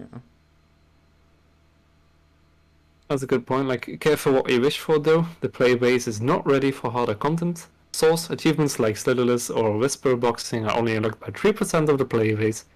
At least 3% of the people on Guild Wars efficiency. Yes, I do. Yeah, I agree. Like, this game is a casual game, and we, like, players who like kind of enjoy the hardcore content are not the majority at all. But they are making a challenge mode, though, which I hope is for like the more hardcore player to challenge them. And if nothing challenges them, like why even add it? So I do think that we need some hard content that is actually hard, because it also just for the casual players. Like you want to have a ceiling to look at, like a thing like, oh, one day I'm gonna beat that Doom CM. Like if there's nothing to look up forward to or anything, then I don't know. I would not be interested then. Personally, maybe that's my strange view, but yeah. Like it always seemed when I was a casual, like, oh, these people are so good, even in other games, like in shooters. Oh my god, I wish I was a Diamond League or something. I wish I was better. I wish I could be like one of the better guys and stuff. Yeah, so you always want something to sort of aspire to and aim for. Yeah. Yeah. But that being said, like he says, oh yes, keep the CMs, make even more, definitely. But I do think we need the normal strikes as well, right? So we need just content, repeatable, good content. Yeah. That makes everyone happy. Like I think strikes are really good actually. Like it's way easier than raids, but it's harder than like open world stuff. Things about people like 10-man content, things about boons, makes people like have some social contact with people. It's an MMO. People should do it more often, to be honest. A lot of people don't in Guild Wars, which is sad. Yeah. Yeah. I'm excited in a way. Bit scared, bit curious, but excited as well. Yeah, it's always exciting to see new content, and the fact is, when I joined this game 2 years ago, I was surprised at like that loads of people are still here, loads of people still play, loads of people still do things. Well, I mean, I drag like 50 people around at fucking 4 o'clock in the morning doing bosses, so it's like really interesting that there's like people like still playing and getting excited about this game, and it is definitely really good. Especially in the last couple of months with like how World of Warcraft is doing, we've been having so many new people, like so many streamers as well, and other people, and really great to see. With the expansion on the rise, like good for Guild Wars. Absolutely. I really have to say, I didn't really play a lot of other games over the last 13 years with counting Guild Wars 1, obviously. And I really must say I was absolutely captivated by this fantasy world and the story and the music, everything. And it sort of really gave me a hobby, because it was at a time when I started working and I was never there when my friends were around. So it really gave me a place to have new friends and to be connected with human beings, even though we were playing a virtual game. And I thought it was a wonderful way of meeting people, which I then even met in the real world. Yeah. I've also started playing on NA now with my second account, and I met people who are much older than me. And I think it's a great thing that Guild Wars is so broad in its spectrum when it comes to games, what specific games you want to play, like what style. And I think it's wonderful that we can all find a place in this Tyrian world. Yeah. I agree. I'll be honest. When I first got into Guild Wars, I only played it for about a month before stopping, and then a few months later, there was a lot of like, I guess a bad breakup and stuff like that. And then it was just like, okay, I need to find something to occupy myself with. And coming back to Guild Wars after that, like I took a couple of months off. After that, like it was just sort of like, I'm glad I gave this a second chance, because yeah, I believe my first character was a human guardian, and his name was Fasty Boy, but he's long been deleted. And yeah, I'm sort of glad I came back and started playing 2 years ago. And like obviously there's like petty stuff on this game and weird stuff, and but it is like, for me, this has changed my life really. As lame as that is to say, it's just. Like, and I appreciate everyone who's, like, interacted with me, these guys here, everyone in DERV. It's a really nice game and a really nice community, I think. So how are the raids going now that I have sort of made you a raider, so to speak? How is it with you passing it on to the next generation? It's actually going really well. Like, obviously we're learning as again, but like one day we'd be like spending ages at Sabbatha, and then the next day we'd be like, okay, we'll because we do like 2 hours a night, and it's like, okay, well basically we'll stop tonight because obviously people have got to go to bed, I've got to eat before the meta run, and then on Friday it would be like, oh yeah, we'll start back at Sabbatha, and oh, we've just done her in one shot. That's really impressive, and it is nice to see. Like I'm seeing, and I'm sure Rico is also seeing, like improvement in the people that we have, and like it's nice. It is really good to see that people are willing to learn, and like there's not too much toxicness in the thing. Like Ale's raised his voice a few times, but that's Ale. That's just who he is. But nothing really sort of putting each other off. We're always sort of like having laughs and stuff and joking about stuff even when mistakes are made. So, and I really like that. And we do sort of reflect like, oh, what went wrong? how can we do this differently? And yeah, I'm really proud of us so far. Yeah, that's nice. Yeah. Glad to hear. Yeah, so I'm glad you sort of got me into this, because honestly, I don't, obviously, DERV was intended just to be like a night run sort of social guild for the weird people who have weird sleeping patterns like me. But now it's sort of like more than just that, and I do really like that you've given us the opportunity to do more things. Yeah, when it was my intention to make Yeah. someone like you introduce raids to new people, because it's another thing if I do it or if Misterred did it. It's sometimes difficult to relate to someone who has been playing for 5.5 years raids. Yeah. And to say, wow, like, sometimes it's nicer to play with equals, and I think it's a point I also made at university. Sometimes it's easier to learn from older students because they were in your position not too long ago. Yeah.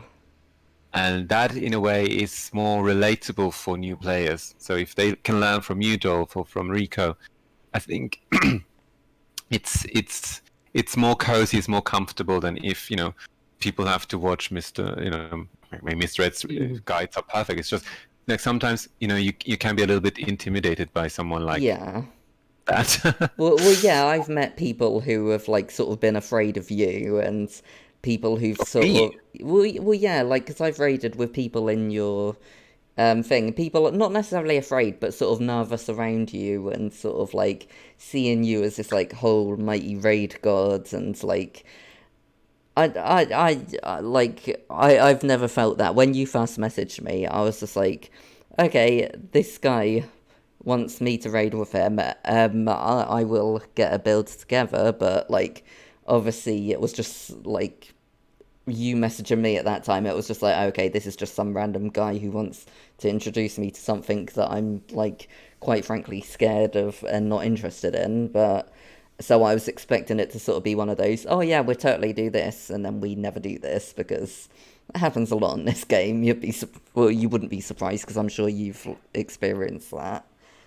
I'm sure you've experienced that a lot with people. Oh, can you help me with this raid? And never comes to you.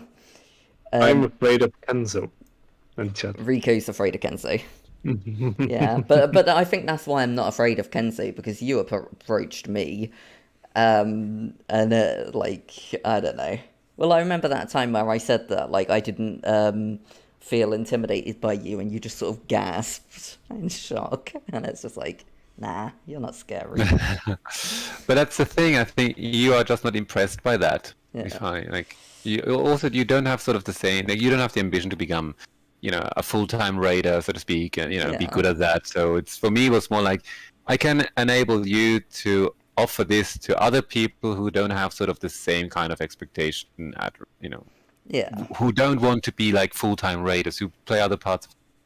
So I think in that I succeeded, and for that I needed a different style of leadership, and I think you made this opportunity for your huge community, right? Yeah, it's weird. But just out of interest, if I may ask a question to Mr. Red. Mm-hmm. And I think it's also something that other viewers might interest. If you compare the mood and the ambience in different teams, knowing that you are in C&D, one of the best guilds out there, but you also play a lot with Pugs, you also know a lot of Discords. Where do you see the difference in mood? So what, if you could tell us a little bit, what is the mood in a high-end guild? What's the mood in an average team? Where is more toxicity? Where is more chill? I don't really think there is a lot of toxicity anywhere in my guilds. But it's more like expectations, right? When you're in a big guild and you're going for a record or whatever, you have a different expectations than you're just gonna clear with friends and have fun. So there's a different vibe, and that doesn't mean it's a bad vibe though. It's a concentrated vibe, because everyone is working towards the same goal. And even though maybe you have like an hour where everyone is concentrated and all you hear is just call-outs like this, that, and no like fun talk, no small talk, doesn't mean I'm not having fun or anything.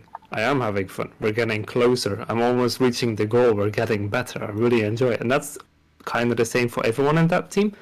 But honestly, like obviously it's a lot different than compared to like my full clear static, where we also try to get a full clear as fast as possible.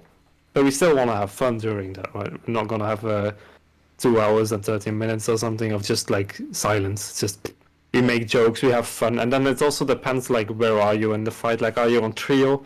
I mean, there's really nothing you can do on trio. So just have fun, talk, blah, blah, blah. During pre-events, have fun. Now, again, like if the mindset was to get a full clear record, of course it would be different. And then let the jokes aside and stuff. It doesn't mean it's toxic, though. It's never toxic. Of course, there's going to be way more feedback and things, and if someone is doing something wrong, you're going to get noted on it. But that's what they need or they deserve, and they accept it to agree on. No? Okay, and here's a question from KE. What advice would you give to someone who wants to lead raids? Be patient. That's exactly what I was going. I mean, patience is one thing, but be also persistent. Be decisive. I've seen a lot of commanders who could just not make a decision. And don't be afraid to follow your gut feeling. It's usually the right thing. And be transparent. Say what you expect. Say what your thought process are because it makes it easier for your members to relate to you. If they cannot really understand your decision, they will at some point sort of lose trust in you and no longer take your orders. But the most important things, I would say, be decisive and bring patience. Yeah. And a positive attitude never hurts. Yeah. Mm-hmm. Just like a commander, what you really are is like you're a problem fixer, right? And so Yeah. like you'll constantly have problems, and you need to fix it. It's your job. It starts like the moment the problem is the boss is not dead. What you need to do is make the boss dead, and now you need to find a way to do that as fast as possible, as efficient as possible, with possible ways. Then you're gonna have problems. And then it's like, why is this boss not dying? I have to fix it. Also, be aware of what it is you're doing. You're fixing problems, Definitely. and problems are often related to people. And you know, I'm sure, Katie, you've met people with whom things didn't go well, and telling that person that he's the problem or she's the problem is never going to be nice. And it will make you look a bit as the bad person in that person's eye. And I think it's very important to bear in mind that you are leading not only that person but everybody else as well. So it's everyone's, all of you stakeholders, interest that you need to promote. And if one person is a problem, it's you whom people will expect to address the problem and see them out. And that is never an easy thing. I still sort of feel bad when I have to remove people or show people the door, as Dolph would put it, right? It's not a nice thing to do.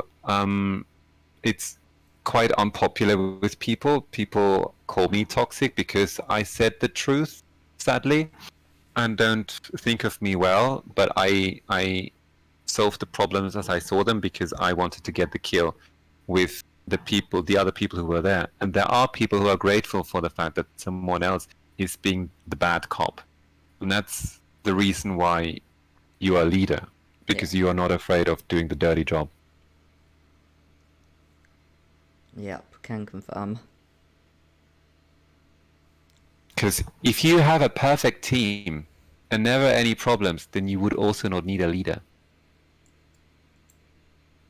Then you'd be just decoration. Yeah. You need someone to call the shots. I never wanted to lead. I just happened to end up be the person who speaks up. Yeah. It's always good to have people like that, though. Yeah, and like when we're raiding for fun on my Discord, I try not to be the one who has to tag up.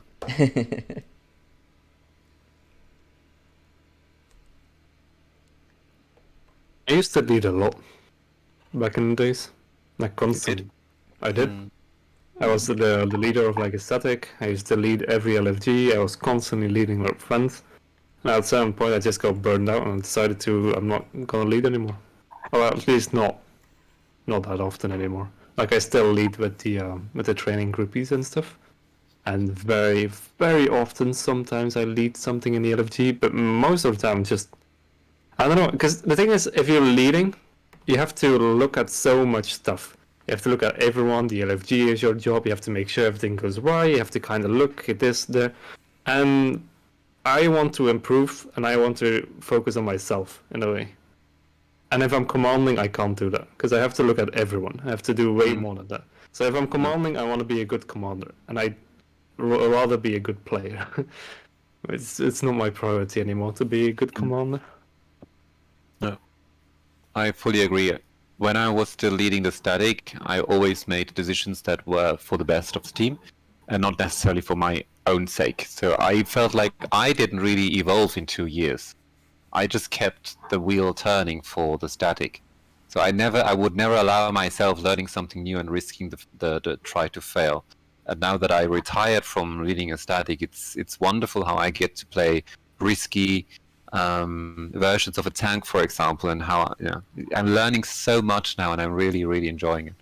That's good that you've sort of like realised that you can sort of like step down and sort of still enjoy doing it, because I know like I don't know, because I don't lead the static for DERV, which I'm quite glad about, because obviously then I can focus on my own sort of thing, and Rico is a good leader. But I still like lead the everything else. I don't mind leading, but it's just like I don't know, I like having control. Yeah, I just like, I don't know, it's weird, the power. But I wouldn't want to lead like constantly and get burned out like you two did, because that sounds like really not good for your mental health. I mean, it depends on what it is you're fighting, right? Like I've been raiding for a long time and leading for a long time, and I have to say most of the time it's fine. I don't mind, training people, teaching the game as a content, right? Yeah.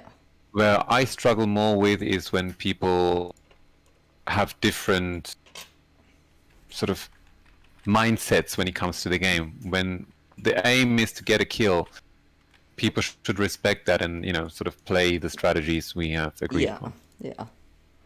Right, and if I have to constantly justify, we need to play it this way, therefore you cannot play that class or this way. If I have to do that every week, that would tire me out as well. That would burn me out. Yeah, definitely. It's like if you know something works and you want the kill at the end of the day, you want to do what works rather than try something new. But if the goal isn't to get the kill and it is to try something new, then by all means, if that makes sense. I don't know, sometimes my words come out weird, I do apologise. No, but it's easier to sort of deal with everyday problems than with the core values of your company. Yeah.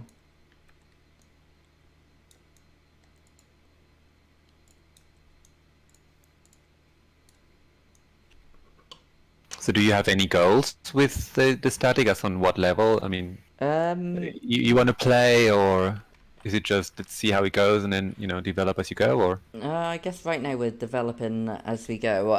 I think like what we're gonna do is like try and get like wing 1 to 4 full clear in a week, as in like the 2 sessions that we do, and then when we do that we can sort of move on to 5, 6 and 7 and sort of dip our toes into that and work up from there, I guess. That's what I think the plan is. Obviously Rico can sort of say no, that this is actually the goal, but that's what I'm under the impression that it is.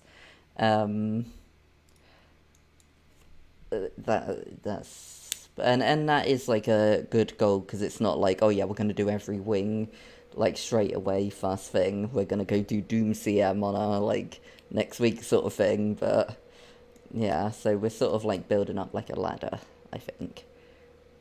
Rico says, yeah, that's more or less the plan. So yeah, Nice. yeah, I like that plan. It's a good one. I'd like to see I think more it's of that. also maybe nice. I mean, it's something. It's just an idea that came to my mind.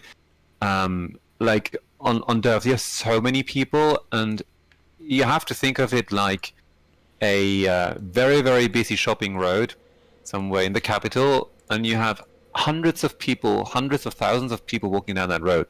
Yeah. And there's one shop called Rates. A lot of people walk past. Maybe they look into the the showcase, but feel like, yeah, it looks interesting, but rather not, and keep walking past, right? But I think it could be still interesting for the people in DERV who are sort of just looking at rates from afar to see how the progress is.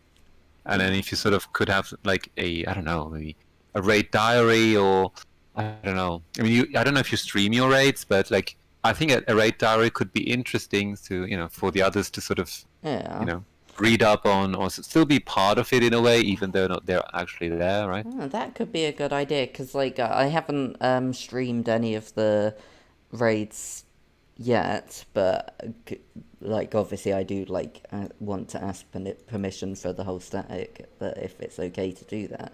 But it would be an idea to sort of like, I don't know, record it once every so often, and then have it on my YouTube or my Twitch, and then people can sort of look like, oh yeah, we've got this, but and then a couple of months later, oh look, that we've improved. We've been doing like wings 1 to 3 in the time it took us to do like wing 1 months ago, if that makes sense. But yeah, that's actually a really good suggestion. I do like that.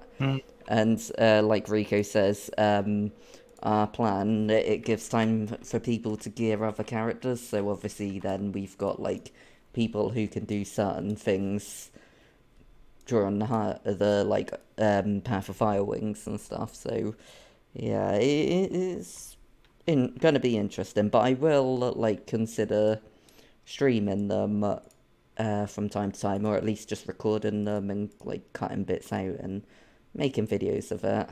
Yeah, just to look back and see, oh, they had a fun time. It doesn't even need to be like a full clear. Yeah. I mean, obviously it comes with a lot of work for you editing, those videos, cutting out a few bits and putting some music on I don't know, just small things like that. But it could be a very interesting thing for people to see. And that way, like, people will see like not some like amazing pro raiders doing it, just regular people with jobs, people just a bunch of nerds basically just having fun and doing the hard content the game offers. And yeah, it's only as hard as you make it, honestly. Yeah, oh, for sure, absolutely, 100%, for sure. I also don't like it when the idea of people describing raids as hard. Yeah. Because it really is just, if you haven't tried, and only because you didn't succeed in the first time, it still doesn't deserve the label, it was difficult, right? Yeah. If every one of us would think about just a few minutes about the things you did in your life, there were a lot of things which didn't work right at the first try. Many of us, I think very few of us have actually succeeded first try in real life in specific areas. And we still don't think that those other things where we had to struggle a bit more were particularly difficult. Walking was not particularly difficult for any of us to learn, but we still did, and we failed the first maybe 50 attempts when we were a child, right? So it's with everything. Like, if you try raids, give it more than 1 try, give it more than 10 tries, and even maybe after 50 tries and it still doesn't work, then yeah, maybe. Yeah, but then it's also doing it with different people, because some people may not.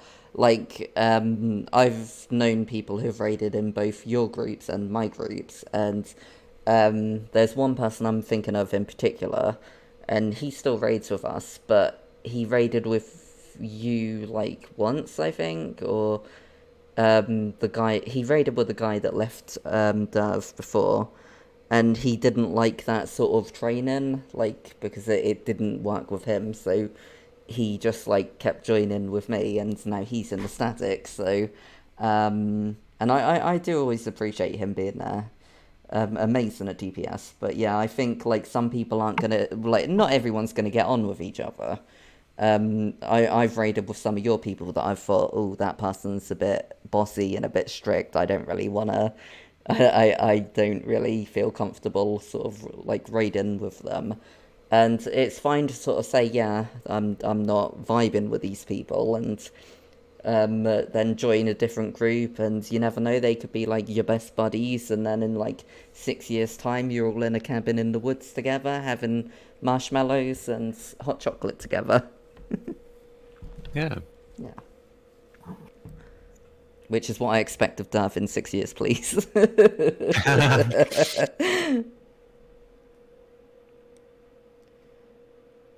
But yeah, no, it's obviously the people and like that attitude and that. So yeah, it's not hard. Like if I can do it, anyone on Guild Wars can do it. Like, and I welcome anyone to come raid with me whenever. Well, not whenever. Next guild hall confirmed cabin in the woods. Yes, Newts. We're getting a cabin in the woods for DERV. It will be level, like, what level is our guild hall? What, level 11? Yeah, it'll be level 11. Big meet up for DERV at Comic-Con would be good. Yes, I would like to go to London Comic-Con again if anyone wants to come get drunk with me and dress up like nerds.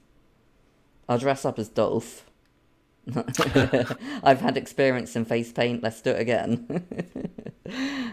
But yeah, no, I'm all about it. I just will encourage people to do raids and to try them, and I'll get you your first Veil Guardian kill, with or without the teleports, Rico. Yeah, that warrior I mentioned earlier, that every teleport, it was like, Rico was like, do you know the fight? And he's like, yeah. He's like, well, why do you keep getting teleported? Oh, it was so fun. Another question from Katie, even though I know we've got to stop soon because I need to... Yeah, we can answer it. Yeah, we'll answer. And if anyone does want to quickly get in any quick questions while we're answering this, then please do. But I do need to go and eat and get ready for the meta run. And Katie says, what, if any, quality of life changes would you make to raids? In general, not particular bosses unless one stands out. So any quality of life things that could change in raids for you guys? What if anyone? I mean, the big thing I would love to have at raids is just difficulty settings. I think if they could implement it, which I will never do, but like, oh, please just give us a beginner mode, like normal mode, and then challenge mode, and challenge mode is a little harder than the challenge modes right now. Oh, that would be... Yeah, that would be interesting. And then, like, it's the same system as WoW, right? Kind of like, it would be...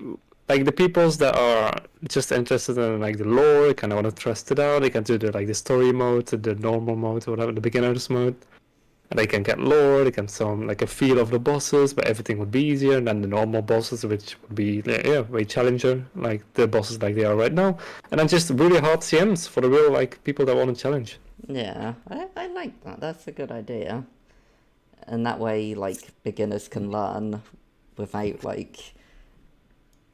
I mean, quality of life. I mean, nowadays, for me, I'm quite happy where I am, and I think I sort of made my peace with things the way they are.